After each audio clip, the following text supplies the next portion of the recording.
Good Shabbos PJC, Shabbat Shalom. This Shabbos Parshas Vaeira, we are reading of the wondrous events that don't yet, they will eventually convince Pharaoh to let the Jewish people go. And Moshe in particular, his role is worth paying attention to. HaKadosh Baruch Hu tells Moshe, as we know last week, he told Moshe to go and tell the Jewish people that they are to be free. In this week's Parsha, it even creates this parallel between the fact that the Jewish people, God says to Moshe that you should say to the Jewish people, they should pursue their freedom. And you should say to Pharaoh that he should grant freedom to the Jewish people. You have to want to be free, right? God instructs Moshe that he has to tell the Jewish people they have to have this desire for freedom. And then also God tells Moshe to tell Pharaoh to make the Jewish people free, make the Israelites free. We have the first 7 plagues in our Parsha this week. It's worth paying attention. This year I noticed more than ever before how each plague ends. Right? There is no uniformity in how the plague ends.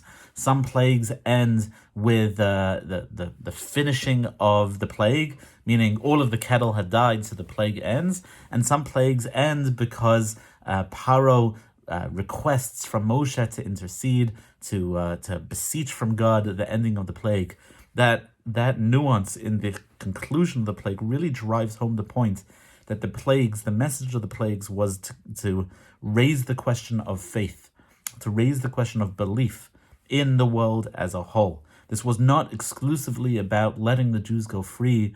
It was really about raising the question about who's really in charge. It's one thing to be able to introduce a plague. It's a whole nother thing. It's a whole new level to be able to conclude it, to be able to finish it. I think about when Moshe and Aaron were standing in front of God, and Aaron threw his stick to the ground, and it turned into a snake. And then the Chartumei Mitzrayim, the wizards, the magicians of Egypt, did the same, and Pharaoh wasn't impressed. And then the Torah says, almost in a footnote, like an afterthought, that the stick of Aaron consumed the stick of the Chartumei Mitzrayim. Rashi there says, actually, if you notice the language on those psukim, it says the stick consumed the other sticks, not the snake consumed the other snakes. It brings forth the fact that how miracles, how different things come to an end is really significant in the entire story of the conclusion of the Avdas Mitzrayim, the conclusion of the slavery in Egypt. How you end things, how you bring them to an end, what they look like when they end, is a really, really big question. I want to address very specifically one of the major questions in the Parsha about the hardening of Pharaoh's heart, the hardening of the heart of the Pharaoh. It raises all kinds of philosophical questions. Do we have free will? And how does God take away Pharaoh's free will? And many Mefarshim, many commentators tried to handle it, tried to deal with it in a number of different ways. The Abarbanel offers what I think is a very important insight that's very relevant to what we're living through, to our experience right now, to our emotional experience right now. Abarbanel says it wasn't that God miraculously hardened Pharaoh's heart. That would work against the principles that God has put into place in the world. It would undermine the fact that God guarantees that we have free will. God guarantees that every single human being has the freedom of choice. And had God taken that away from Pharaoh at one point in history, that would have been a violation of a great rule, and God would never have done that. So that Abarbanel interestingly suggests that there's something that Moshe had that neither Pharaoh nor the Israelites had. What did Moshe have? Moshe had the luxury of time.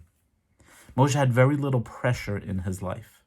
Right in this moment, his family's already back with Yisro. In this moment, Moshe's attention, Moshe's time to think about freedom, his time to think about the mission, to how to articulate the message, even though he feels incapable of articulating that message, he has time to think about what he is going to say and how he's going to say it. You know who doesn't have time? Neither the Jewish people nor the Pharaoh. right? The Jewish people were involved in Avdus. And when you are enslaved, when you are focused on survival, the Beis HaLevi says in last week's parsha, when you're focused on survival, you have no emotional capacity for anything else. And that's why the Jewish people did not listen to Moshe. When Moshe came and said, we're going to be free, the Jewish people had no emotional reserves to say, let's think about that.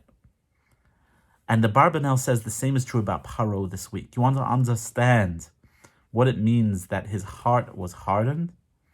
Understand that he had no capacity to think about, to reflect upon the sensible decisions that he had to make at that time.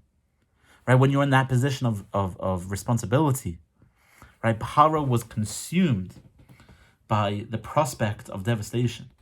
He was consumed by looking at his worldview and trying to readjust and trying to reshift his society to understand that the Jewish people, the Israelites, would be going free. And he had no capacity to think about what it would take, what it would look like for the Jewish people to be freed.